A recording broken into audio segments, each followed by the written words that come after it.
যেহেতু আদম সন্তান পাপ করে, এটা রাসূল সাল্লাল্লাহু আলাইহি ওয়াসাল্লাম বলছেন কুল্লু বানি আদামা খাত্তাউন, প্রত্যেক আদম সন্তানই হচ্ছে কি ভুলকারী, পাপী, পাপ করে। খায়রুল খাত্তাইন আত-তাওয়াবুন, আর ওই পাপী উত্তম যে পাপী কি করে, তওবা করে, বেশি বেশি তওবা করে। মহান আল্লাহ তাআলা হাদিসে কুদসিতে বলছেন ইয়া ইবনে আদম ইন্নাকুম তুখতিউনা বিল-লাইলি ওয়ান-নাহারি, তোমরা কি করো, দিন রাত তোমরা ভুল করো, পাপ করো। ওয়া আনা আগফিরু যুনুবা জামিআ, আর আমি তোমাদের সব পাপ ক্ষমা করে দেব। ফাস্তাগফিরুনি আগফিরু লাকুম, সুতরাং তোমরা আমার কাছে ক্ষমা চাও, আমি তোমাদেরকে ক্ষমা করে দেব। স্বয়ং মহান আল্লাহ তাআলা এই কথা বলছেন হাদিসে কুদসিতে। রাসূল সাল্লাল্লাহু আলাইহি ওয়াসাল্লাম বলছেন ইয়া আইয়ুহান নাস তুবু ইলাল্লাহ, হে মানব সম্প্রদায় তোমরা কি করো, আল্লাহ তাআলার নিকটে তওবা করো। ফা ইন্নী আতুবু ইলাইহি ফিল ইয়াউমি মিয়াতা মাররা, কেননা আমি আল্লাহ তাআলার নিকট প্রতিদিন 100 বার তওবা করি। যে রাসূলের পূর্বের এবং পরের গুনাহ মাফ করে দেওয়া হয়েছে, সেই রাসূলও যদি আল্লাহ তাআলার নিকটে দৈনিক 100 বার ক্ষমা চায়, তাহলে আমাদের কতবার ক্ষমা চাওয়া উচিত? যেহেতু এই 10টা দিন আল্লাহ তাআলার নিকটে সবচেয়ে প্রিয় আমলের দিক থেকে, আপনি বেশি বেশি তওবা করেন। আমাদের কৃত যে পাপগুলো হয়ে গেছে, এই পাপের জন্য আল্লাহ তাআলার নিকটে কান্নাকাটি করেন, ক্ষমা চান, আল্লাহ তাআলা ক্ষমা করে দেবেন। এটা একটি আমল, এটা একটি ইবাদত। এই ক্ষমা চাওয়াটা একটা আমল। বেশি বেশি তওবা করব আমরা, যেমন জিকির আজকার করব, তেমনি আমরা কি করব, বেশি বেশি তওবা করব। সম্মানিত উপস্থিতি, আমরা জিলকদ মাসের শেষ মুহূর্তে চলে এসেছি এবং জিলহজ মাসের মুখামুখি অবস্থান করছি। সেক্ষেত্রে জিলহজ মাসের প্রথম 10 দিনের বেশ কিছু আমল রয়েছে। আমরা সেই জিলহজ মাসের প্রথম 10 দিনের গুরুত্ব, ফজিলত এবং আমাদের কি করণীয় বর্জনীয় এ সম্পর্কেই আলোচনা করব ইনশাআল্লাহ। ওমা তৌফিকে ইল্লা বিল্লাহ। মহান আল্লাহ সুবহানাহু ওয়া তাআলা এই পৃথিবী তথা আসমান জমিন সৃষ্টি লগ্ন থেকেই তিনি বছরে 12টি মাস নির্ধারণ করেছেন। মহান আল্লাহ তাআলা সূরা তাওবার 36 নম্বর আয়াতে বলেন ইন্না ইদ্দাতাশ শুহুরি ইনদাল্লাহি 12 শাহরান ফি কিতাবিল্লাহ ইয়াওমা খালাকাস সামাওয়াতি ওয়াল আরদ। আসমান এবং জমিন সৃষ্টি লগ্ন থেকেই মহান আল্লাহ তাআলার বিধানে 12টি মাস নির্ধারিত। মিনহা আরবাআতুন হুরুম, এবং এই 12টি মাসের মধ্যে 4টি মাস বিশেষভাবে সম্মানিত, বিশেষভাবে মর্যাদাপূর্ণ, সম্মানিত হারাম মাস। ফালা তাজলিমু ফিহিন্না আনফুসাকুম, সুতরাং তোমরা ধর্মের বিরুদ্ধাচরণ করে নিজেদের ওপর এই মাসগুলোতে জুলুম করো না, অন্যায় করো না, নিজেদের ক্ষতি সাধন করো না। আরবি মাস মহান আল্লাহ তাআলা নির্ধারণ করে দিয়েছেন। তো এই মাসগুলোতেও যেমন কিছু মাসের ওপর কিছু মাসকে প্রাধান্য দেওয়া হয়েছে, সম্মানিত করা হয়েছে, ঠিক এমনিভাবে মহান আল্লাহ তাআলা আমাদেরকে ইবাদতের জন্য সৃষ্টি করেছেন। আমরা দৈনন্দিন ইবাদত করি, আমরা নিত্যদিন যে ইবাদতগুলো করি, এই ইবাদতের বাহিরে মহান আল্লাহ তাআলা আমাদের জন্য কিছু কিছু সময়কে খুব গুরুত্বপূর্ণ এবং ফজিলতপূর্ণ করে দিয়েছেন, যেন আমরা সেই সময়গুলোতে বেশি বেশি ইবাদত করে আল্লাহ তাআলার অধিক নেকি হাসিল করতে পারি। এইটা মহান আল্লাহ তাআলা আমাদের স্বার্থেই করেছেন, যেন বান্দা তার কৃত পাপ থেকে নিজেকে ক্ষমা করে নিতে পারে এবং অধিক সওয়াবের নেকি হাসিল করতে পারে। এজন্যই তো আমাদেরকে যে 12টি মাস দেওয়া হয়েছে, এর মধ্যে 4টি মাস হারাম মাস, পবিত্র মাস। আমরা অনেকে হয়তো আরবি মাসের নামই জানি না। তো এর মধ্যে থেকে 4টি হারাম বা 4টি পবিত্র মাসকে আবার কেমনে বের করব। তো আমাদেরকে যে আরবি 12টি মাস দেওয়া হয়েছে, এর মধ্যে 4টি পবিত্র মাস, এর 3টি পাশাপাশি রয়েছে। একটি হচ্ছে জিলকাদ মাস, আরেকটি হচ্ছে জিলহজ মাস এবং আরেকটি হচ্ছে প্রথম মাস মুহররম মাস। এই 3টিকে পাশাপাশি রাখা হয়েছে। আর একটি মাস রয়েছে মাঝে, সেটা হচ্ছে রজব। এই মাসগুলো অত্যন্ত সম্মানিত মাস, মর্যাদাপূর্ণ মাস। আবার এই মাসগুলোর মধ্যে জিলহজ মাসের প্রথম 10টি দিন, এইটার আলাদা মর্যাদা, আলাদা ফজিলত রয়েছে। কেন?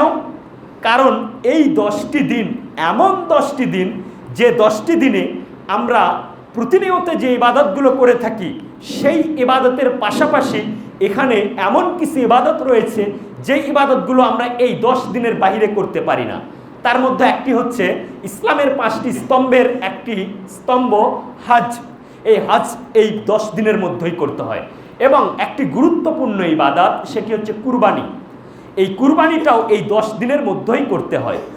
তো সমগ্র ইবাদতগুলো যেহেতু এই 10 দিনের মধ্যে গচ্ছিত রয়েছে, এই জন্য এই 10 দিনের গুরুত্ব অত্যন্ত বেশি।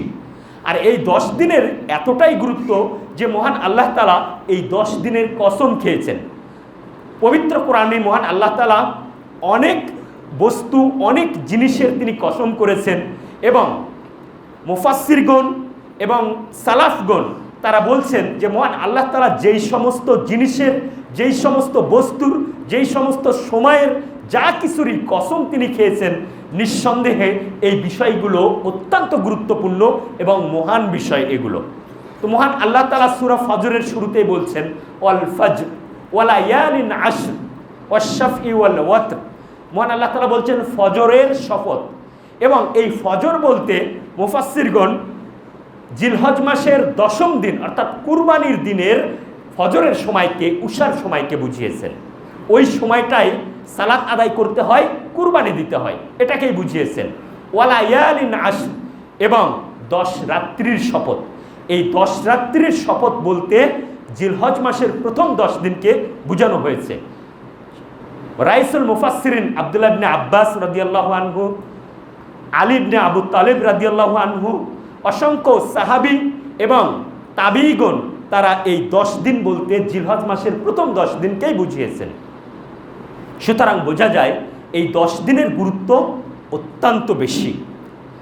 এছাড়া রাসূল সাল্লাল্লাহু আলাইহি ওয়াসাল্লাম, সহিহ বুখারীর হাদিস, আব্দুল্লাহ ইবনে আব্বাস রাদিয়াল্লাহু আনহু বর্ণনা করছেন, রাসূল সাল্লাল্লাহু আলাইহি ওয়াসাল্লাম বলেন মা মিন আইয়ামিল আমালুস সালিহু ফীহিন্না আহাব্বু ইলাল্লাহি মিন হাযিহিল আইয়ামাল আশর। এই যে 10টা দিন জিলহজ মাসের, এই জিলহজ মাসের 10 দিনের আমল আল্লাহ তাআলার নিকটে এতটাই প্রিয় যে এই বছরের অন্য কোনো দিনের আমল মহান আল্লাহ তাআলার নিকটে এত প্রিয় নয়। তো সাহাবীগণ জিজ্ঞেস করছেন ওয়ালাল জিহাদু ফি সাবিলিল্লাহ, আল্লাহর রাস্তায় জিহাদ করার আমলটাও কি এই 10 দিনের আমলের চেয়ে উত্তম নয়? রাসূল সাল্লাল্লাহু আলাইহি ওয়াসাল্লাম বলছেন ওয়ালাল জিহাদু ফি সাবিলিল্লাহ, এমনকি আল্লাহর রাস্তায় জিহাদ করার চাইতেও এই 10 দিনের আমল আল্লাহ তাআলার নিকটে প্রিয়। তবে ওই ব্যক্তির বিষয়টা স্বতন্ত্র। কোন ব্যক্তি?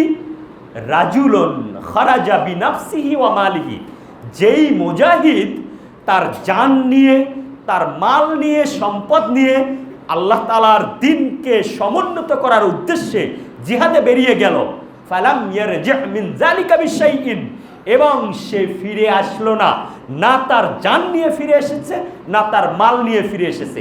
সে আল্লাহর রাস্তায় নিজেও শহীদ হয়েছে, তার সম্পদও সেখানে সে হারিয়েছে। এই ব্যক্তির বিষয়টা স্বতন্ত্র।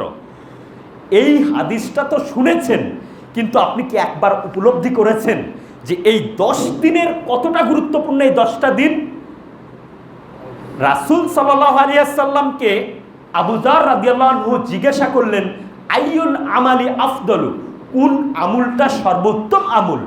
রাসূল সাল্লাল্লাহু আলাইহি ওয়াসাল্লাম তাকে উত্তর দিলেন আল ঈমানু বিল্লাহ, আল্লাহর প্রতি ঈমান আনা, ওয়াল জিহাদু ফি সাবিলিল্লাহ, এবং তার রাস্তায় জিহাদ করা। সাহাবীরা এটা জানতেন যে আল্লাহর রাস্তায় জিহাদ করা হচ্ছেন সবচাইতে উত্তম আমল, এবং আল্লাহর রাস্তায় জিহাদ করা মানেই জান্নাত ক্রয় করে নেওয়া। কেননা মহান আল্লাহ তাআলা বলছেন ইন্নাল্লাহা আশতারা মিনাল মুমিনিনা বিআনফুসাহুম ওয়া আমওয়ালাহুম বিআন্না লাহুমুল জান্নাহ, নিশ্চয় আল্লাহ তাআলা মুমিনদের জান মাল জান্নাতের বিনিময়ে ক্রয় করে নিয়েছেন। তো সাহাবীরা রাসূল সাল্লাল্লাহু আলাইহি ওয়াসাল্লামের কাছ থেকেও এটা শুনেছেন যে জিহাদের আমলটা হচ্ছে সবচেয়ে উত্তম আমল।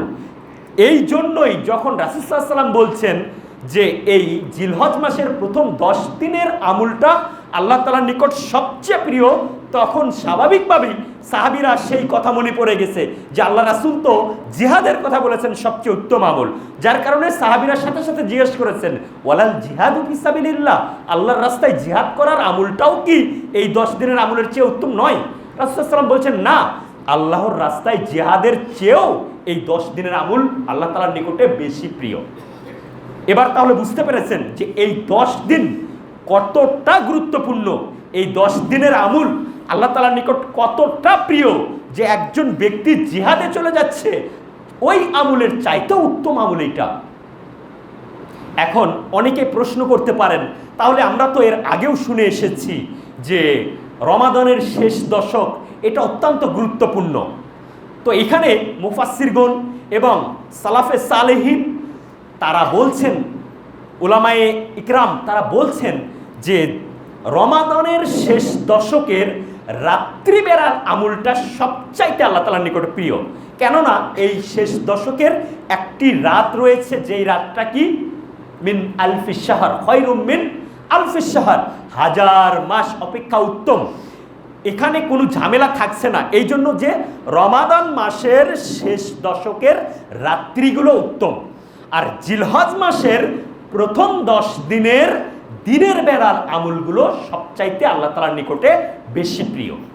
এই জন্য আমরা এই 10 দিনটাকে আল্লাহ তাআলার নিকটে আমরা কি করে নেব, হাসিল করে নেব। আমি এই 10 দিনের গুরুত্ব 3 ভাগে ভাগ করছি। প্রথমত এই 10টা দিনই আল্লাহ তাআলার নিকটে গুরুত্বপূর্ণ, যেটা এতক্ষণ আমি আপনাদেরকে বলেছি। দ্বিতীয়ত এই 10 দিনের মধ্যে আরাফার দিন, 9 জিলহজ ইয়াউমে আরাফা, আরাফার দিন, এই দিনের আলাদা একটা মর্যাদা রয়েছে। এবং 10ই জিলহজ ইয়াউমুন নাহার তথা কুরবানির দিন, এই দিনের একটা আলাদা গুরুত্ব রয়েছে। তাই এই 10 দিনকে আমরা 3 ভাগে ভাগ করতে পারি। প্রথমত 10টা দিনের একটা মর্যাদা, দ্বিতীয়ত আরাফার দিনের একটা আলাদা একটা মর্যাদা, তৃতীয়ত কুরবানির দিনের আলাদা একটা মর্যাদা। আমি 10 দিনের গুরুত্ব সম্পর্কে আপনাদেরকে বলেছি। এবার 9 জিলহজ আরাফার দিন, এই আরাফার দিন এতটা গুরুত্বপূর্ণ যে জাবের রাদিয়াল্লাহু আনহু তিনি বর্ণনা করছেন, রাসূল সাল্লাল্লাহু আলাইহি ওয়াসাল্লাম বলেন ইন্না আফদলুল আইয়ামি, নিশ্চয় সর্বোত্তম দিন হচ্ছে ইয়াউমে আরাফা, আরাফার দিন। সর্বোত্তম দিন হচ্ছে আরাফার দিন, তার মানে সমস্ত বছরের সমস্ত দিনের মধ্যে সবচাইতে উত্তম দিন হচ্ছে আরাফার দিন। কেন আরাফার দিন এতটাই উত্তম? আরাফার দিন উত্তম হওয়ার কারণ রয়েছে, অনেকগুলো কারণ রয়েছে। এর মধ্যে একটি কারণ হচ্ছে এই আরাফার দিন এমন একটি দিন, যেই দিন মহান আল্লাহ তাআলা আমাদের এই দিন ইসলামকে পরিপূর্ণতা ঘোষণা করেছেন। এই আরাফার দিন এমন একটা দিন, যেই দিন আল্লাহ তাআলা আমাদের ওপর নিয়ামতকে পরিপূর্ণ করে দিয়েছেন। এই আরাফার দিন এমন একটা দিন, যেই দিনটাই আল্লাহ তাআলা আমাদের ওপর অর্থাৎ দিন ইসলামের ওপর তিনি রাজি খুশি হয়েছেন। কোথায় পাই আমরা এটা? আমরা সূরা মাইদার 3 নম্বর আয়াতে আমরা এটা পেয়ে যাই। এবং শুধু মুসলিমরা এটা জানে না, বরং ইহুদি খ্রিস্টান তারাও এই দিনটার কথা জানে। স্বয়ং একজন ইহুদি, সহিহ বুখারী এবং মুসলিম উভয় কিতাবে এসেছে হাদিসটি, যে একজন ইহুদি আমিরুল মুমিনিন ওমর ইবনুল খাত্তাব রাদিয়াল্লাহু আনহুর নিকটে আসলেন এবং তিনি বলছেন, ইয়া আমিরুল মুমিনিন, হে আমিরুল মুমিনিন, আয়াতুন ফি কিতাবিকুম তাকরাউনাহা, একটা আয়াত রয়েছে তোমাদের কিতাবে, তোমাদের কোরআনে একটা আয়াত রয়েছে যেটা তোমরা তেলাওয়াত করো। লাউ নাযালাত আলাইনা মাশারাল ইয়াহুদ, এই আয়াতটা যদি আমাদের ইহুদি সম্প্রদায়ের উপর নাজিল হতো, লাত্তাখাযনা ফি যালিকাল ইয়াউম ঈদান, তাহলে আমরা এই দিনটাকে ঈদের দিন হিসেবে গণ্য করে নিতাম। তো ওমর রাদিয়াল্লাহু আনহু তাকে জিজ্ঞেস করছেন, আইয়ু আয়া, কোন সেই আয়াত? তখন ইহুদি বলছে, আল ইয়াউমা আকমালতু লাকুম দীনাকুম ওয়া আতমামতু আলাইকুম নি'মাতি ওয়া রাদিতু লাকুমুল ইসলামা দীনা। এই আয়াতটা, আল ইয়াউমা আকমালতু লাকুম দীনাকুম, আল্লাহ তাআলা বলছেন আজ আমি তোমাদের এই দিনকে কি করলাম? পূর্ণতা দান করলাম। ওয়া আতমামতু আলাইকুম নি'মাতি, আমার নিয়ামতকে সম্পূর্ণ করলাম। ওয়ারাদিতু লাকুমুল ইসলাম দীনা, এবং তোমাদের যে ধর্ম দিন ইসলাম এটার উপর আমি সন্তুষ্ট হয়ে গেলাম। মহান আল্লাহ তাআলা এই আরাফার দিনেই এই আয়াতটা নাজিল করেছিলেন। তখন ওমর রাদিয়াল্লাহু আনহুর ঈমান বেড়ে গিয়েছে। তিনি বলছেন, ইন্নী লা আলামুল ইয়াউম, আমি এই দিন সম্পর্কে জানি, নাজালাত ফিহি, যেই দিনে এই আয়াতটা নাজিল হয়েছে, ওয়াল মাকান আল্লাযী নাজালাত ফিহি, এবং ওই জায়গাটা সম্পর্কেও আমি জানি যে জায়গায় এই আয়াতটা নাজিল হয়েছে। ওয়া নাজালাত আলা রাসূলিল্লাহি সাল্লাল্লাহু আলাইহি ওয়াসাল্লাম বিআরাফাতিন ফি ইয়াউমি জুমআতিন, এই আয়াতটা নাজিল হয়েছে রাসূল সাল্লাল্লাহু আলাইহি সাল্লামের উপরে আরাফার দিনে, আরাফার ময়দানে, জুমার দিন আরাফার ময়দানে এই আয়াতটা রাসূলের উপর নাজিল হয়েছে। এটা স্বয়ং আমি উপস্থিত ছিলাম রাসূলের কাছে সেই সময়। রাসূল সাল্লাল্লাহু আলাইহি ওয়াসাল্লাম এই কথা বলছেন। তার মানে এই দিনটা কতটা গুরুত্বপূর্ণ যে দিনে এই আয়াতটা নাজিল হয়েছে। এই আরাফার দিন এতটাই গুরুত্বপূর্ণ যে মহান আল্লাহ তাআলা এই দিনে বান্দার পাপকে ক্ষমা করে দিয়ে থাকেন। এই আরাফার দিন এতটাই গুরুত্বপূর্ণ যে মহান আল্লাহ তাআলা অসংখ্য জাহান্নামী বান্দাদেরকে জাহান্নাম থেকে মুক্ত করে থাকেন। এই আরাফার দিন এতটাই গুরুত্বপূর্ণ যে মহান আল্লাহ তাআলা বান্দার নিকটবর্তী হয়ে থাকেন। আয়েশা রাদিয়াল্লাহু আনহা বলছেন, মা মিন ইয়াউমিন আকসারা মিন আন ইয়াতাকাল্লাহু ফিহি আবদান মিনান নারি মিন ইয়াউমি আরাফা, এই আরাফার দিনের মতো এমন কোনো দিন নেই যেই দিন আল্লাহ তাআলা সবচাইতে বেশি বান্দাকে জাহান্নাম থেকে মুক্ত করে থাকেন। ওয়া ইন্নাহু লা ইয়াদনু, আর তিনি কি করেন, বান্দার কাছাকাছি হন। সুম্মা ইউবাহি বিহিমুল মালাইকা, এবং আরাফায় অবস্থানরত হাজীদেরকে নিয়ে তিনি ফেরেশতাদের নিকট গর্ব করতে থাকেন আর বলতে থাকেন, ফায়াকুলু মা আরাদা হাউলাই, তারা কি চায়, তার মানে তারা ক্ষমা চায়, আমি তাদেরকে ক্ষমা করে দেব। তাহলে এমন একটা দিন হচ্ছে আরাফার দিন, আর এই দিনটাই রয়েছে জিলহজ মাসের এই 10 দিনের মধ্যে। সুতরাং এই আরাফার দিনের গুরুত্ব এতটাই বেশি।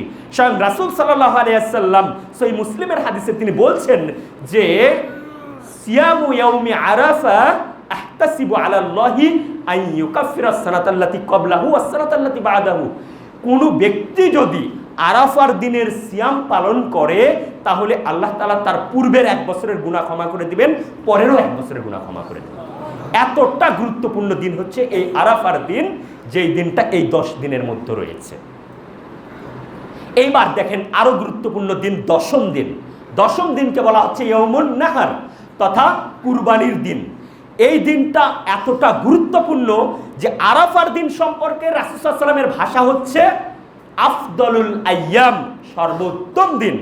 আর এই কুরবানির দিন, দশম দিন, এই কুরবানির ঈদুল আজহার দিন সম্পর্কে রাসূল সাল্লাল্লাহু আলাইহি ওয়াসাল্লামের ভাষা হচ্ছে ইন্না আ'যামুল আইয়াম, নিশ্চয় মহান দিন। আ'যাম শব্দ ব্যবহার করা হয়েছে, মহান দিন, আল্লাহ তাআলার নিকটে মহান দিন। কোনটা মহান দিন? যে ইয়াউমুন নাহার, এই কুরবানির দিন হচ্ছে আল্লাহ তাআলার নিকটে মহান দিন। সুম্মা ইয়াউমুল কর্রে, এবং তারপরের দিনগুলো। তার মানে প্রথমত মহান দিন হচ্ছে কুরবানির দিন, এবং এর পরের দিনগুলো বলতে আপনার আইয়ামে তাশরিকের দিনগুলো 11, 12, 13 জিলহজ, এগুলো হচ্ছে মহান দিন। কেন মহান দিন? কারণ এই দিনে আল্লাহ তাআলা বান্দার জন্য একটা ইবাদত নির্ধারণ করেছেন, যেই ইবাদতটা অন্য আর কোনো দিন নেই। সেটা হচ্ছে কি? কুরবানি। পশু জবাহ করা হয় শুধুমাত্র আল্লাহ তাআলার সন্তুষ্টির উদ্দেশ্যে। কিন্তু আজ আমাদের অধিকাংশ মুসলিম তারা পশু জবাহ করেন মানুষের কাছে সন্তুষ্ট লাভের উদ্দেশ্যে। মহান আল্লাহ তাআলা এখানে আমাদের জন্য বড় নিয়ামত দিয়েছেন। সেটা কি? পশুর গোশতগুলো মানুষকে খাওয়ার অনুমতি দিয়েছেন। যদি এই পশুর গোশতগুলো মানুষকে খাওয়ার অনুমতি না দিত, তখন বোঝা যেত যে মানুষ কতটা মহান আল্লাহ তাআলার সন্তুষ্টির উদ্দেশ্যে এই কুরবানি করে। আমরা যেহেতু সামনে আমাদের কুরবানি চলে আসছে, আর এই কুরবানিতেই মানুষের নিয়াতের হেরফেরটা বেশি হয়, আমি আপনাদেরকে সুবিনয় অনুরোধ জানাবো, আপনারা নিয়াত শুদ্ধ করবেন। কেননা মহান আল্লাহ তাআলা বলছেন, ইন্নাল্লাহা লা ইয়ানজুরু ইলা সুওয়ারিকুম ওয়া আমওয়ালিকুম, আল্লাহ তাআলা মানুষের চেহারা দেখেন না, মানুষের ধন সম্পদ দেখেন না, ওয়ালাকিন ইয়ানজুরু ইলা কুলুবিকুম ওয়া আমালিকুম, আল্লাহ তাআলা দেখেন মানুষের অন্তর, মানুষের আমল। সুতরাং আপনার এই কুরবানি যদি মানুষের সন্তুষ্ট পাওয়ার উদ্দেশ্য হয়, গোস্ত খাওয়ার উদ্দেশ্য হয়, অথবা সামাজিকতা রক্ষার উদ্দেশ্য হয়, অথবা আত্মীয়তা রক্ষার উদ্দেশ্য হয়, তাহলে আপনার এই কুরবানি ইবাদতের পরিবর্তে এটা পাপে পরিণত হয়ে যাবে। আল্লাহ তাআলা আমাদেরকে এই সঠিক নিয়তে কুরবানি করার তৌফিক দান করুন। তাহলে এই 10 দিনের যে গুরুত্ব, যে ফজিলত, গুরুত্ব আপনারা শুনলেন, তাহলে এই 10 দিনে আমাদের অনেক আমল রয়েছে। আমাদের এই 10 দিনের যে আমল, আমরা অনেকেই মনে করি যে এই 10 দিন আসছে, অধিকাংশ মানুষের মধ্যে শুধু কুরবানি করার একটা চিন্তা, কুরবানি কিনতে হবে, কত টাকার কিনবো, কোথা থেকে কিনবো, কোন হাট থেকে কিনবো, কেমন পশু কিনবো, কেন কিনবো, না কিনলে কি হবে, এই চিন্তাগুলো। কিন্তু শুধু এক কুরবানি কেন্দ্রিক চিন্তা করলে হবে না, বরং এই 10 দিনের আমাদের অনেক আমল রয়েছে। এই 10 দিনের আমলের মধ্যে প্রধান যে আমল, এই আমলটা হচ্ছে হজ করা। হজ করা এটা, কেননা এটা জিলহজ মাস। মূলত এই 10 দিনের গুরুত্বটাই মূলত হজ্জের কারণে। এই যে আপনার ইসলামের যে 5টি স্তম্ভ, যে মৌলিক ইবাদত, এর মধ্যে একটি ইবাদত হচ্ছে কি হজ। এটা অন্য কোনো সময় আপনি করতে পারবেন না, চাইলেও পারবেন না। সুতরাং এই 10 দিনের প্রধান আমল হচ্ছে হজ। মহান আল্লাহ তাআলা বলেন, ওয়ালিল্লাহি আলান নাসি হিজ্জুল বাইতি মান ইসতাতা ইলাইহি সাবিলা। ওয়ালিল্লাহি, আল্লাহর জন্য। দেখেন এখানেও কিন্তু অনেকে রয়েছে যারা আমরা হজ করি শুধুমাত্র লৌকিকতার জন্য, মানুষকে দেখানোর জন্য যে হ্যাঁ এই ব্যক্তিটা হজ করেছে, আলহাজ নাম নেওয়ার জন্য। আপনার ইবাদতের পরিবর্তে এটা পাপে পরিণত হবে। অথচ হজ্জের যা ফজিলত, এত বেশি গুরুত্বপূর্ণ এই ফজিলতটা, এটা আপনি কল্পনা করতে পারবেন না। মহান আল্লাহ তাআলা বলছেন, ওয়ালিল্লাহি আলান নাসি, ওয়ালিল্লাহি, আল্লাহর জন্য। হজটা কার জন্য? আল্লাহর জন্য। আলান নাসি, মানুষের ওপর। হিজ্জুল বাইত, ওই কাবা ঘরের হজ করা, এটা ফরজ মানুষের ওপর। কার ওপর? মান ইসতাতা ইলাইহি সাবিলা, যেই ব্যক্তির ওই কাবা ঘরে যাওয়ার সামর্থ্য রাখে। কি কি? শারীরিক সামর্থ্য এবং আর্থিক সামর্থ্য। এই দুইটা সামর্থ্য যে ব্যক্তি রাখে, তার উপরে ওই ঘরের হজ করা ফরজ। এই কথা মহান আল্লাহ তাআলা বলেছেন।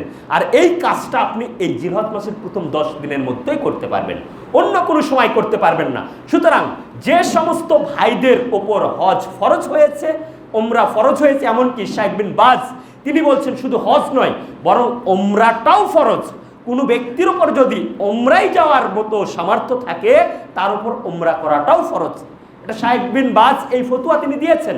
সুতরাং যাদের উপরে হজ করার এবং ওমরা করার সামর্থ্য যাদের হয়েছে, অবশ্যই অতি দ্রুত তাদেরকে এই কাজটা করতে হবে। এবছর যেহেতু চলে গিয়েছে, যারা চলে গিয়েছে তারা চলেই গিয়েছে, অনেকে হয়তো এখনো যাবে। তো আমরা যাদের উপর সামর্থ্য হয়েছে হজ এবং ওমরার, আমরা অচিরেই আমরা এই কাজটা করব। কারণ আপনার উপর ফরজ হয়েছে, অথচ আপনি এই কাজটা সম্পূর্ণ না করে যদি মৃত্যুবরণ করেন, তাহলে আপনাকে জবাবদিহি করতে হবে। রাসূল সাল্লাল্লাহু আলাইহি ওয়াসাল্লাম বলছেন, মান হাজ্জা লিল্লাহি, যে ব্যক্তি আল্লাহ তাআলাকে সন্তুষ্ট করার জন্য হজ করবে, ফালাম ইয়ারফুস ওয়ালাম ইয়াফসুক, এবং হজে গিয়ে সে কোনো প্রকারের অশ্লীলতা, কোনো প্রকারের মন্দ কোনো কাজ থেকে বিরত থাকবে, বলছে রাজাআকা ইয়াউমিন উলিদাতহু উম্মুহু, এই ব্যক্তি সেইভাবে ফিরে আসবে যেভাবে একজন সন্তান মায়ের গর্ভ থেকে জন্ম নেয়। অর্থাৎ নিষ্পাপ হয়ে এই ব্যক্তি ফিরে আসবে। তাহলে এই হজের স্বচ্ছতা যদি থাকে, একমাত্র মহান আল্লাহ তাআলার উদ্দেশ্যে যদি এই হজটা হয়, আয়াতেও বলা হয়েছে ওয়ালিল্লাহি, আল্লাহর জন্য, হাদিসেও বলা হচ্ছে মান হাজ্জা লিল্লাহি, যে ব্যক্তি আল্লাহর জন্য হজ করবে। বলেছি না, অনেক ব্যক্তি আছে শুধুমাত্র আলহাজ নামটা শোনার জন্য, অথবা মানুষের সামনে হজ তিনি যে হাজি হজ করেছেন এই সুখ্যাতিটা নেওয়ার জন্য হজটা করে। আমাদের একটা বিষয় আমি খেয়াল করলাম যে অনেক ইউনিয়নে হাজি সমিতি বলে সমিতি করা হয়েছে, অনেক ইউনিয়নে। তো আমাদের ইউনিয়নেও এটা রয়েছে। এখানে কি করা হয়, মাঝে মাঝে এই যারা ওই ইউনিয়নের যারা হজ করেছে, ওমরা করেছে, তাদেরকে একত্র করা হয় এবং তারা একত্রিত হয়ে কিছু আলাপ আলোচনা করেন এবং খাইদাই করেন। আমিও দুবার সেখানে গিয়েছি। পরবর্তীতে আমি যখন রিয়া নিয়ে একটু গবেষণা করলাম, লৌকিকতা নিয়ে, তখন আমি দেখলাম যে এর চেয়ে বড় লৌকিকতা আর কিছু হতে পারে না। আপনি হজ করেছেন আল্লাহ তাআলার উদ্দেশ্যে, কিন্তু যখন ওই মিটিংয়ে অ্যাটেন্ড করেন তখন নিজের মধ্যে একটা আত্মগর্ব চলে আসে যে আমি হজ করতে পেরেছি এবং আমি এই মিটিংয়ে অ্যাটেন্ড করার মতো যোগ্যতা অর্জন করেছি। এই কাজটা আর করা যাবে না, আল্লাহ আমাদেরকে ক্ষমা করুন। আমি আর তওবা করেছি, আল্লাহ আমি যেন আর কখনো এইরকম মিটিংয়ে আর উপস্থিত না হই। আমাদের এগুলো গোপনীয় রাখতে হবে, কেননা ওই মিটিংয়ে উপস্থিত হলেই আমার মধ্যে একটা চলে আসে যে অন্য কেউ এখানে আসার মতো যোগ্যতা অর্জন করেনি। সুতরাং হজ হতে হবে একমাত্র আল্লাহ তাআলার উদ্দেশ্যে। ইবাদতে লৌকিকতা থাকলেই সেটা পাপে পরিণত হয়ে যাবে। রাসূল সাল্লাল্লাহু আলাইহি ওয়াসাল্লাম বলছেন, আল উমরাতু ইলাল উমরাতি কাফফারাতুল লিমা বাইনাহুমা। এক উমরা থেকে আরেক উমরার মাঝে যে পাপগুলো হয়ে যাবে, এটা এক উমরা থেকে আরেকটা উমরা করবেন, কাফফারা হিসেবে হয়ে যাবে। এর মাঝে যা পাপ হবে সেটা কাফফারা হয়ে যাবে। ওয়াল হাজ্জুল মাবরুরু লাইসা লাহু জাযাউন ইল্লাল জান্নাহ। আর মাকবুল হজ যেটা, যে হজটা আল্লাহ তাআলার নিকট কবুল হয়েছে, এই হজ্জের একমাত্র প্রতিদান হচ্ছে জান্নাত। সুতরাং এই 10 দিনের সর্বপ্রথম যে আমল সেটা হচ্ছে হজ ওমরা করা। যাদের উপর হজ ওমরা ফরজ হয়েছে, অচিরেই অতি দ্রুত আপনারা এই কাজটা সম্পন্ন করে নেবেন। এই 10 দিনের দ্বিতীয় যে আমল সেটা হচ্ছে সিয়াম পালন করা। সিয়াম পালন করা, রাসূল সাল্লাল্লাহু আলাইহি ওয়াসাল্লাম এই 10টা দিনই তিনি সিয়াম পালন করতেন। এই 10টা দিনেই, যেহেতু শুরুতেই বলেছি যে এই 10টা দিনের আমলগুলো আল্লাহ তাআলার নিকট সবচেয়ে প্রিয়, রাসূল সাল্লাল্লাহু আলাইহি ওয়াসাল্লাম এই 10টা দিনই তিনি কি করতেন? সিয়াম পালন করতেন। হাফসা রাদিয়াল্লাহু আনহা বর্ণনা করেন যে রাসূল সাল্লাল্লাহু আলাইহি ওয়াসাল্লাম তিনি বলছেন, লা তাদা আরবাউন লা তাদাহুন্না, 4টা আমল রয়েছে, যেই 4টা আমল রাসূল সাল্লাল্লাহু আলাইহি ওয়াসাল্লাম কখনোই ছাড়তেন না। কি সেই 4টা আমল? বলছে সিয়ামু ইয়াউমি আশুরা। এই যে কয়দিন পরেই মুহররম আসবে, এই মুহররমের 10 তারিখে 9 তারিখ 10 তারিখের যে সিয়াম, আশুরার সিয়াম, এটা রাসূল সাল্লাল্লাহু আলাইহি ওয়াসাল্লাম কখনো ছাড়তেন না। দ্বিতীয়ত কি? ওয়াল আশরু মিন জিলহিজ্জা, জিলহজ মাসের প্রথম 10 দিনের সিয়াম, এটা তিনি কখনোই ছাড়তেন না। তো প্রথম 10 দিন তো সিয়াম পালন করা যায় না, পরের হাদিসে আছে 9 জিলহিজ্জা, অর্থাৎ প্রথম 9 দিনের সিয়াম। এবং 10ম দিনের যেটা, সেটা হচ্ছে আপনি কুরবানি করবেন, কুরবানির গোশত দিয়ে সর্বপ্রথম ওই দিনের খাবারটা খাবেন। এটা এই 10 দিনের সিয়াম, এই 9 দিনের সিয়াম তিনি কখনোই ছাড়তেন না। আর কি? আর হচ্ছে সালাসাতু আইয়াম মিন কুল্লি শাহর, প্রত্যেক আরবি মাসের 3টা সিয়াম, আইয়ামে বীজের সিয়াম, এটা কখনো তিনি ছাড়তেন না। আরেকটা আমল কি? রাকাতাইন কাবলাল গাদা, ফজরের ফরজ সালাতের পূর্বে যে 2 রাকাত সুন্নাত রয়েছে, এটা তিনি কখনো ছাড়তেন না। কেন জানেন? রাকাতাল ফজরে খায়রুম মিনাদ দুনিয়া ওয়া মা ফিহা, ওই 2 রাকাত সুন্নাত সালাত এই দুনিয়াতে যা কিছু আছে তার চেয়ে উত্তম। আমরা তো এই 1 কাঠা জমি কেনার জন্য কত সাধনা করি না? আর রাসূল সাল্লাল্লাহু আলাইহি ওয়াসাল্লাম বলছেন, এই দুনিয়াতে যা কিছু রয়েছে, যত সম্পদ রয়েছে, তার চাইতে উত্তম হচ্ছে ফজরের 2 রাকাত সুন্নাত সালাত আদায়। তো রাসূল সাল্লাল্লাহু আলাইহি ওয়াসাল্লাম এই 4টা কখনোই ছাড়তেন না। তো আমাদের আজকের উদ্দেশ্য কি? আমাদের উদ্দেশ্য হচ্ছে আমরা এই জিলহজ মাসের এই 9টা দিন আমরা কি করব? সিয়াম পালন করব। যদি কারো পক্ষে এই 9 দিন সিয়াম পালন করা একান্তই সম্ভব না হয়, তাহলে অন্তত আপনি আরাফার দিনের সিয়াম পালন করবেন। কেননা রাসূল সাল্লাল্লাহু আলাইহি ওয়াসাল্লাম কি বলছেন একটু আগেও বলেছি, সিয়ামু ইয়াউমি আশুরা, সিয়ামু ইয়াউমি আরাফা আহতাসিবু আলাল্লাহি আন ইউকাফিরাস সানাতাল্লাতী ক্বাবলাহু ওয়াস সানাতাল্লাতী বা'দাহু। আরাফার দিনের সিয়াম কি হয়? যে ব্যক্তি পালন করে তার পূর্বের এবং পরের 1 বছরের গুনাহ আল্লাহ তাআলা ক্ষমা করে দিয়ে থাকেন। সুতরাং আরাফার দিনের সিয়াম আমরা কখনোই মিস করব না। এখানে একটা সূক্ষ্ম বিষয় রয়েছে। এখন প্রশ্ন তোলে অনেকেই যে আরাফাটা কবে? আমাদের দেশের 9 তারিখটা আরাফা নাকি সৌদি আরবের 9 তারিখটা আরাফা? এখানে 2টাই মতভেদ রয়েছে। এক শ্রেণীর আলেম রয়েছে যারা বলছেন রাসূল সাল্লাল্লাহু আলাইহি ওয়াসাল্লামের ভাষ্য হচ্ছে সিয়ামু ইয়াউমি আরাফা, রাসূল সাল্লাল্লাহু আলাইহি ওয়াসাল্লাম কিন্তু বলেননি যে জিলহজ মাসের 9 তারিখ, এটা কোথাও তিনি উল্লেখ করেননি। তিনি উল্লেখ করেছেন আরাফা শব্দ। সুতরাং আরাফা যেদিন হবে, আরাফার ময়দানে আরাফা যেদিন হবে, সেই দিনটাতেই আমরা এই সিয়ামটা পালন করব।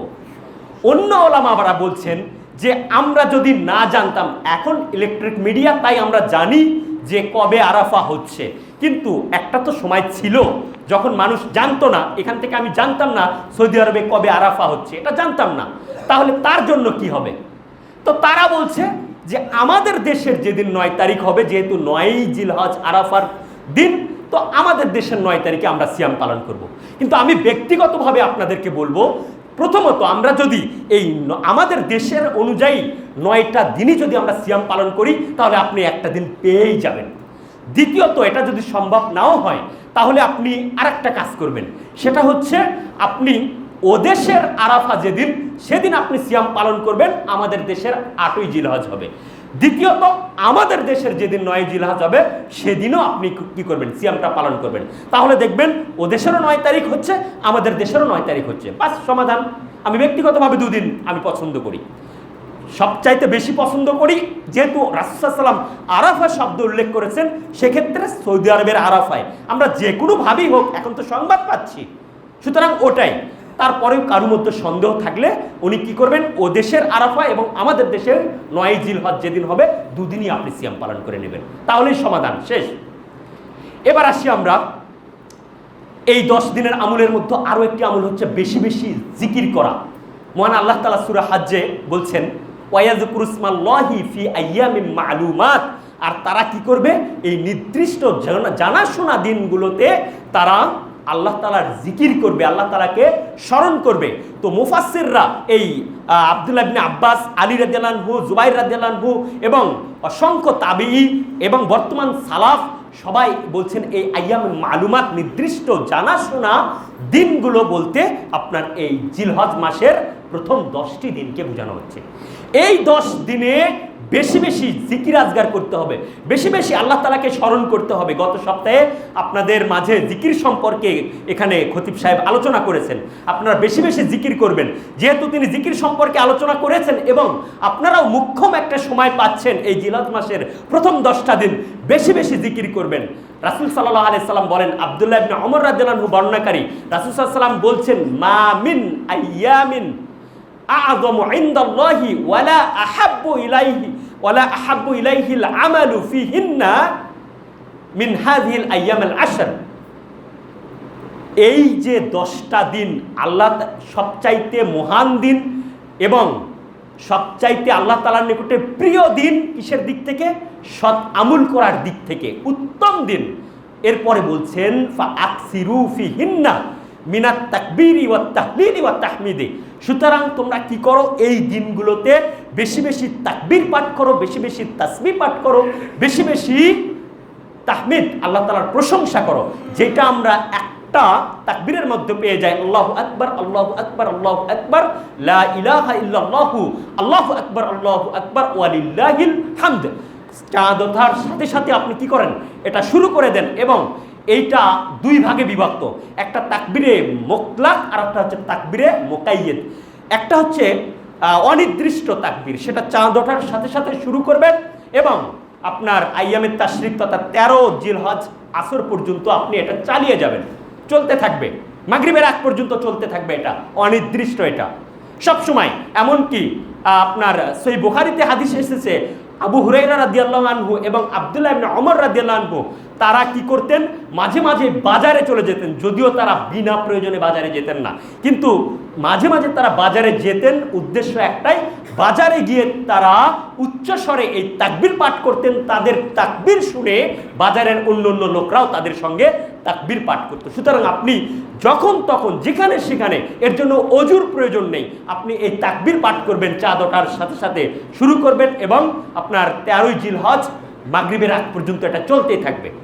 আর একটা রয়েছে নির্দিষ্ট তাকবীর, এইটা আরাফার দিন, ইয়াউমে আরাফা, আরাফার দিন ফজরের সালাতের পর থেকে শুরু করে নিয়ে আইয়ামে তাশরিকের সেই জিলহজ মাসের 13 জিলহজের আসরের সালাত পর্যন্ত প্রত্যেক সালাতের পর একবার হলেও আপনি কি করবেন? এই তাকবীরটা পাঠ করবেন।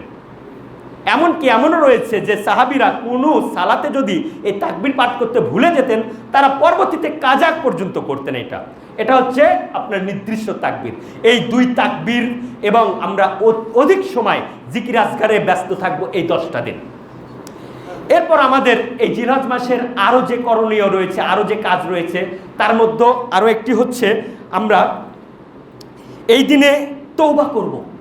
যেহেতু আদম সন্তান পাপ করে, এটা রাসূল সাল্লাল্লাহু আলাইহি ওয়াসাল্লাম বলছেন কুল্লু বানি আদামা খাত্তাউন, প্রত্যেক আদম সন্তানই হচ্ছে কি ভুলকারী, পাপী, পাপ করে।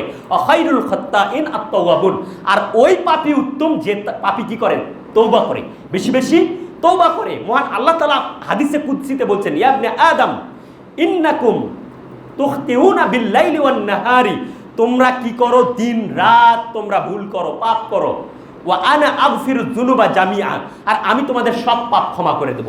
ফাস্তাগফিরুনি আগফিরু লাকুম, সুতরাং তোমরা আমার কাছে ক্ষমা চাও, আমি তোমাদেরকে ক্ষমা করে দেব। স্বয়ং মহান আল্লাহ তাআলা এই কথা বলছেন হাদিসে কুদসিতে। রাসূল সাল্লাল্লাহু আলাইহি ওয়াসাল্লাম বলছেন, ইয়া আইয়ুহান নাস তুবু ইলাল্লাহ, হে মানব সম্প্রদায়, তোমরা কি করো, আল্লাহ তাআলার নিকটে তওবা করো। ফা ইন্নী আতুবু ইলাইহি ফিল ইয়াউমি মিয়াতা মাররা, কেননা আমি আল্লাহ তাআলার নিকট প্রতিদিন 100 বার তওবা করি। যে রাসূলের পূর্বের এবং পরের গুনাহ মাফ করে দেওয়া হয়েছে, সেই রাসূলও যদি আল্লাহ তাআলার নিকটে দৈনিক 100 বার ক্ষমা চায়, তাহলে আমাদের কতবার ক্ষমা চাওয়া উচিত? যেহেতু এই 10টা দিন আল্লাহ তাআলার নিকটে সবচেয়ে প্রিয়, আমলের দিক থেকে আপনি বেশি বেশি তওবা করেন। আমাদের কৃত যে পাপগুলো হয়ে গেছে, এই পাপের জন্য আল্লাহ তাআলার নিকটে কান্নাকাটি করেন, ক্ষমা চান, আল্লাহ তাআলা ক্ষমা করে দেবেন। এটা একটি আমল, এটা একটি ইবাদত। এই ক্ষমা চাওয়াটা একটা আমল। বেশি বেশি তওবা করব আমরা, যেমন জিকির আজকার করব, তেমনি আমরা কি করব, বেশি বেশি তওবা করব। এরপর আমরা যে কাজটা করব সেটা হচ্ছে নখ, চুল, লোম এগুলো কাটা থেকে আমরা বিরত থাকব। যার যা কাটার প্রয়োজন আজকেই সন্ধ্যার আগ পর্যন্ত কেটে নেবেন। রাসূল সাল্লাল্লাহু আলাইহি সাল্লাম বলছেন, ইযা রাআইতুম হিলালা জিলহিজ্জা, যখন তোমাদের কেউ কি করবে, জিলহজ মাসের চাঁদ দেখে ফেলবে, ওয়া আরাদা আইয়ুদাহিয়া, ওয়া আরাদা আহাদুকুম আইয়ুদাহিয়া, এবং তোমাদের কেউ যদি কুরবানি করতে চায়, ফালইয়ামসিক আন শারিহি ওয়া আযফারিহি, সে যেন তার চুল, নখ এগুলোতে হাত না দেয়, এগুলো যেন না কাটে, এগুলো যেন সে রেখে দেয়, ছেড়ে দেয়। তো এইটা যারা হাজী সাহেব রয়েছে তাদের তো অনেক কিছু নিষেধ রয়েছে, তার মধ্যে এই চুল কাটা, নখ কাটা। আর মহান আল্লাহ তাআলা সমগ্র বিশ্বের সকল মুসলিমদেরকে যারা কুরবানি করার ইচ্ছা পোষণ করে, তাদেরকে মহান আল্লাহ তাআলা এই নির্দেশটা দিয়েছেন। রাসূল সাল্লাল্লাহু আলাইহি ওয়াসাল্লাম এই নির্দেশ দিয়েছেন যে তারা যেন এই কাজটা না করে, অর্থাৎ এই 10 দিন কুরবানি করার আগ পর্যন্ত যেন তারা চুল না কাটে, নখ না কাটে। এইটা ওলামা ইকরাম বলছেন এটা তার জন্যই যে ব্যক্তি কুরবানি দেবে। কিন্তু পরবর্তীতে আরো ওলামা ইকরাম বলছেন, যে ব্যক্তি কুরবানিতে সামর্থ্য রাখে না, কিন্তু সে যদি সৎ নিয়তে এই কাজটা করে, তার জন্য কুরবানির নেকি হয়ে যাবে।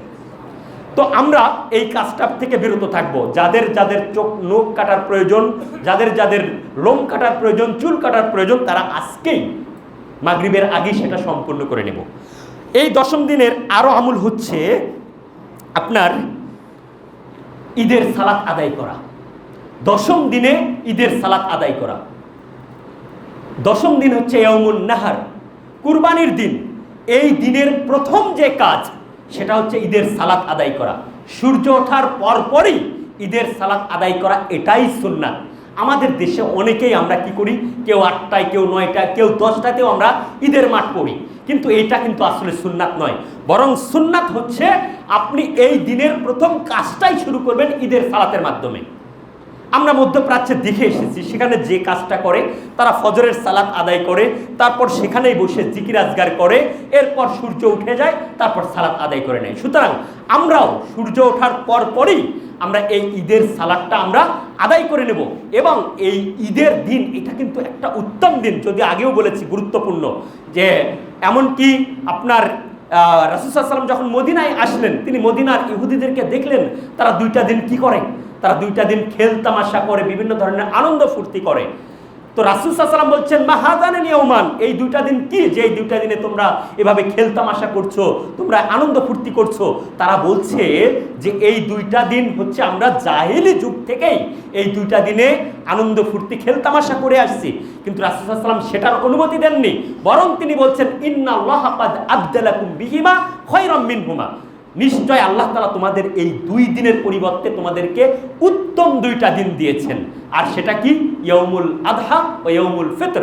সুতরাং ঈদুল আদহা এটা মহান আল্লাহ তাআলার পক্ষ থেকে নির্ধারিত, কোনো মানুষের বানানো যায় আপনার দিন নয়, এটা আল্লাহ তাআলার পক্ষ থেকে নির্ধারিত।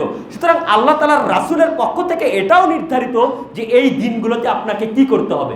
তো ঈদুল ফিতরে কি করতে হবে? সালাত আদায় করলেন, তারপর শেষ। কিন্তু ঈদুল আদহায় রাসূলুল্লাহ সাল্লাল্লাহু আলাইহি ওয়াসাল্লাম বলছেন এই দিনের প্রথম কাজ হচ্ছে সালাত আদায় করা, আর দ্বিতীয় কাজটা হচ্ছে আপনার নাহর করা, অর্থাৎ কুরবানি করা। কুরবানির এটা সালাতের পরে, কেউ যদি সালাতের আগে এই কাজটা করে থাকে তাহলে তার আর কুরবানি হবে না, তবে ওই পশুটা কি হারাম হবে না। হাদিস রয়েছে এটা যে এক ব্যক্তি আগেই কুরবানি করে ফেলেছিলেন, রাসূলুল্লাহ সাল্লাল্লাহু আলাইহি ওয়াসাল্লাম বলছেন এটা তো খাওয়ার ছাগল হয়ে গেছে, এটা খাওয়ার ছাগল হয়ে গেছে, তার মানে হারাম না। সে সাধারণভাবে আমরা বাজার থেকে যে ছাগলগুলো ক্রয় করি, বাজার থেকে যে গোশত ক্রয় করি ওটার মতো হয়ে গেছে, কিন্তু কুরবানির নেকি সে পাবে না, কুরবানি আবার করতে হবে। ঠিক এমনিভাবে কারু পশু যদি এমন অবস্থা হয়ে যায় যে কোনো কারণে দুর্ঘটনা ঘটে যাচ্ছে, পশুটা জবাই না করলে তাহলে পশুটা নিশ্চিত মৃত্যুর দিকে চলে যাচ্ছে। অনেকেই আছে এরকম মানে কুধারণা নিয়ে থাকেন যে এই দিনে এই পশুকে আর জবাই করা যাবেই না। না, এই পশুকে আপনি তখন জবাই করে নেবেন, কিন্তু সেটা আপনার জন্য গোশত খাওয়াটা হালাল হয়ে যাবে, কুরবানি হবে না। কুরবানির জন্য পুনরায় আবার ঈদের সালাতের পরে করতে হবে, এটাই দিন, এটাই শরিয়া যে কুরবানি ঈদের সালাতের পরে করতে হবে। এবার আসি আমরা কুরবানি। কুরবানিটা এটা নিয়ে পুরো একটা খুতবারই প্রয়োজন, পুরো একটা খুতবার প্রয়োজন। কুরবানি আমরা অনেকগুলো এখানে প্রশ্ন রয়েছে যে ভাগে দেওয়া যাবে কি যাবে না, কুরবানির পশু কেমন হবে, বাহিমাতুল আনআম চতুষ্পদ জন্তু হতে হবে, চতুষ্পদ জন্তু, এবং সেটা আপনার যেই জন্তুগুলো বনে জঙ্গলে হয় এগুলো না, যেটা বাড়িতে বাসাতে লালন পালন করে যেই পশুগুলো এগুলো। তো এর মধ্যে গরু ছাগল, এরপরে রয়েছে দুম্বা ভেড়া এই জাতীয়, মহিষ, গরুর জাতীয়টাই হচ্ছে মহিষ গরু, এরপরে হচ্ছে আপনার উট আলাদা জাতের। তো এইগুলো, তো এখন ভাগের বিষয়টা আসে আমাদের সমাজে, এটা নিয়েই সবচেয়ে বেশি ঝামেলা হয়ে যায়। আমাদের এই সালাফিদের মধ্যেও এটা নিয়ে কিছুটা দ্বন্দ্ব ছিল, এখন আর দ্বন্দ্ব অতটা নেই। বিশেষ করে আপনার যারা মাদানী আলেম তারা এটার বিষয়ে অর্থাৎ দেশি যে আলেমগুলো রয়েছে তারা বলতো যে ভাগে দেওয়া যাবে না। বিশেষ করে আমাদের সালাফি আলেমরা তারা বলতো ভাগে দেওয়া যাবে না, কারণ ভাগের যে হাদিসটি রয়েছে সেটা সফরের হাদিস। কিন্তু আমরা সৌদি আরবের বড় বড় আলেমদের কাছ থেকে শুনেছি, এবং আমাদের দেশের এই যে বিপর্যয় যেটা, যে কথাগুলো ওঠে যে সফরের হাদিসটা এটা মুকিম অবস্থায় চলবে কিনা, এগুলোও আমরা বলেছি। কিন্তু তারা এই কথাই বলেছে যে রাসূল সাল্লাল্লাহু আলাইহি ওয়াসাল্লামের সফরে আরো অনেক বিধানিত নাজিল হয়েছে তার কাছে, তাহলে সেটাও কি সফরের জন্য খাস? না, সব জায়গার জন্যই। সুতরাং কুরবানি ভাগে দেওয়া যাবে, এতে কোনো সন্দেহ নেই, কিন্তু উত্তম হচ্ছে নিজে একাই একটা কুরবানি দেওয়া, এটা উত্তম। কেউ যদি উত্তমটা করতে চান তাহলে একাই একটা কুরবানি দিবেন, সেটা ছাগল হলেও। তবে ভাগে দেওয়া যাবে না এমন কথা আমরা কখনোই বলি না, ভাগে দেওয়া যাবে, তবে একাই দেওয়াটাই উত্তম। আর ভাগের ক্ষেত্রে 7 ভাগের কথা বলা হয়েছে, যে গরুর ক্ষেত্রে বলা হয়েছে 7 ভাগ। এখন কেউ যদি এর কমে দেয় তাহলে সেটা তো আরো আগে যাবে। অনেকে মনে করেন যে বেজর ছাড়া কি দেওয়া যাবে, না, 7 ভাগ যেখানে দেওয়া যাবে, অর্থাৎ তার চাইতে কম এটা আরো আওলা, আরো আগে এটা সম্ভব। 6 ভাগেও দেওয়া যায়, 5 ভাগেও দেওয়া যায়, 3 ভাগেও দেওয়া যায়, 2 ভাগেও দেওয়া যায়, সম্ভব, অসম্ভব কিছু না। এবার আসি আমরা যে এই যে কুরবানিটা যে আমরা দিব, এইটা ছাগলটা বা গরুটা এটা কেমন হবে। হাদিসে নিষেধ রয়েছে চারটা দোষ ত্রুটি থেকে মুক্ত থাকতে বলেছে কুরবানির পশু। এই 4টা দোষ ত্রুটি কি? একটা হচ্ছে স্পষ্ট অন্ধ, যেই ছাগলটা স্পষ্ট অন্ধ। দ্বিতীয়ত ল্যাংড়া, যেই ছাগলটা স্পষ্ট ল্যাংড়া।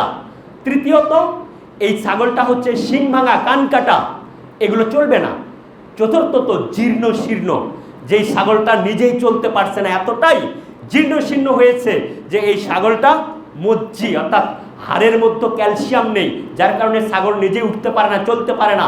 এই ধরনের ছাগল, এই ধরনের কুরবানি গরু বলেন, ছাগল বলেন, উট বলেন, দুম্বা বলেন, রাসূল সাল্লাল্লাহু আলাইহি ওয়াসাল্লাম নিষেধ করেছেন। সুতরাং আমরা যখন ছাগল গরু ক্রয় করব তখন আমরা দেখব যে এই ত্রুটিগুলো যেন না থাকে, এই ত্রুটি মুক্ত ছাগলগুলো আমরা ক্রয় করব। এবার আমরা আসি যে সর্বশেষ আমরা কুরবানি, একটা মাসালা আমি আপনাদেরকে বলি, সেটা হচ্ছে আমরা এই ত্রুটিটা অনেকেই করে থাকি, আরও যেগুলো আছে আমরা পরবর্তীতে আলোচনা করব। সেটা হচ্ছে যে আমরা যখন গরুটা কেটে নেই অথবা ছাগলটা কেটে নেই, তখন যার কাছ থেকে কেটে নেই তাকে আমরা বিনিময়ে কিছু গোস্ত দিই। এইটা যদি কেউ করে তাহলে ওই কুরবানি আর হবে না। কুরবানির গোস্তের কোনো বিনিময় চলে না।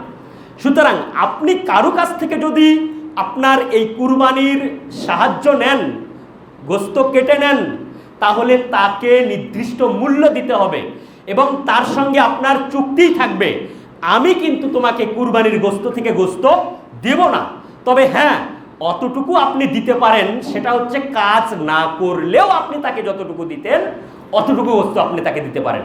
কিন্তু আপনার মাথার মধ্যে যদি এই চিন্তা থাকে যে লোকটা আমার এত কাজ করে দিল, কিছু গোস্ত ধরিয়ে দেই, এটা যদি থাকে তখনই আপনার একটা বিনিময় হয়ে যাবে। এমনকি এই ধরনের প্রশ্নও তুলেছে অনেকেই যে আপনার বাসায় যে কাজের লোক রয়েছে, এই কাজের লোকের সঙ্গে আপনার চুক্তি রয়েছে যে আপনার বাসায় তাকে আপনি কি করবেন, খাওয়াবেন, এটা চুক্তি রয়েছে তার সঙ্গে। এখন কুরবানির দিনে যদি আপনি শুধু কুরবানির গোস্ত দিয়ে খাওয়ান আর অন্য কিছু যদি না খাওয়ান, এখানেও অনেকে প্রশ্ন তুলছে, তাহলে ওই যে তার সঙ্গে যে চুক্তি রয়েছে এই চুক্তির বাহিরে চলে গেল, কুরবানির গোস্ত দিয়ে খাওয়াই দিল তাকে, তাহলে প্রতিনিয়ত তাকে যে খাবারটা তার পেছনে খরচ হয় সেটা তো খরচ করলো না। এমন প্রশ্ন অনেকে করেছে। আল্লাহ আমাদেরকে সহজ করুন যে আমরা যেন কুরবানির গোস্তের কোনোভাবেই বিনিময় না করি, তাহলে কিন্তু আমাদের কুরবানিগুলো হবে না।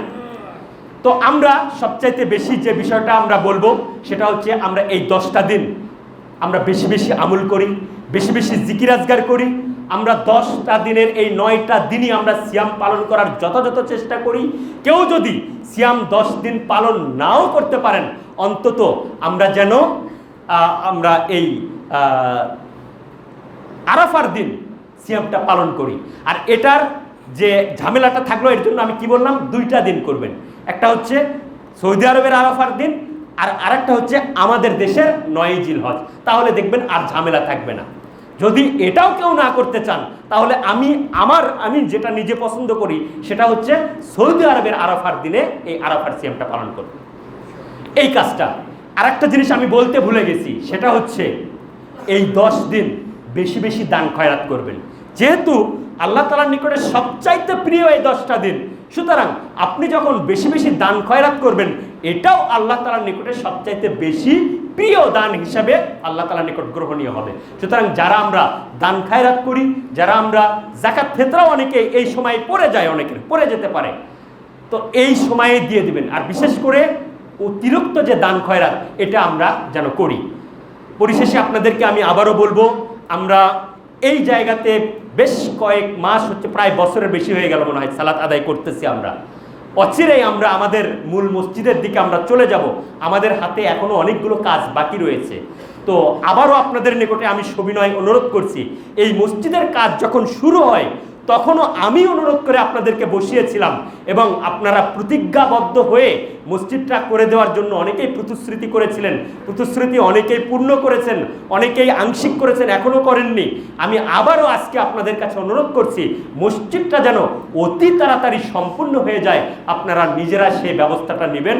মসজিদ আমাদের, এবং এত বেশি আনন্দের বিষয় যে এই বগুড়া শহরের মধ্যে এই সূত্রাপুর আহলে হাদিস মসজিদ, এটা এখন এতটাই মানে প্রসিদ্ধ, আমি বলছি না যে প্রসিদ্ধির কারণে আমরা এই মসজিদ করতে চাচ্ছি, আমরা এটা বলছি না, বরং আমরা এখান থেকে সহি আকীদা, সহি আমল, সহি মানহাজ আমরা সমগ্র বগুড়া শুধু নয় বরং সমগ্র বিশ্বে আমরা এটা ছড়িয়ে দিতে চাই। এবং আলহামদুলিল্লাহ আমাদের এই মসজিদের বদলতে, আমাদের এই মসজিদটাকে কেন্দ্র করে অনেক ভাই তারা আপনার ভ্রান্ত আকীদা থেকে সঠিক আকীদায় পৌঁছেছে, অনেক ভাই তারা বিদাতি আমল ছেড়ে দিয়ে এখন সঠিক আমল করছে আমাদের চোখের সামনে। আলহামদুলিল্লাহ, আল্লাহ আমাদের সবাইকে কবুল করুন, আল্লাহ তাআলা আমাদের এই মসজিদকে কবুল করুন। আমরা সকলেই এই মসজিদের জন্য উদার হস্তে দান করে খুব দ্রুতই যেন আমরা মসজিদে আমরা ফিরে যেতে পারি, আপনারা সেই ব্যবস্থা করবেন। আল্লাহ তাআলা আমাদের সবাইকে কবুল করুন, মসজিদকে কবুল করুন। এই বলে আমি আমার আজকের আলোচনা শেষ করছি। আকুলু কাউলি হাযা আস্তাগফিরুল্লাহ লি ওয়া লাকুম ওয়া লিসাইরিল মুসলিমিনা মিন কুল্লি যামবিন ওয়া আতুবু ইলাইহি ফাস্তাগফিরুহু ইন্নাহু হুয়াল গফুরুর রাহিম।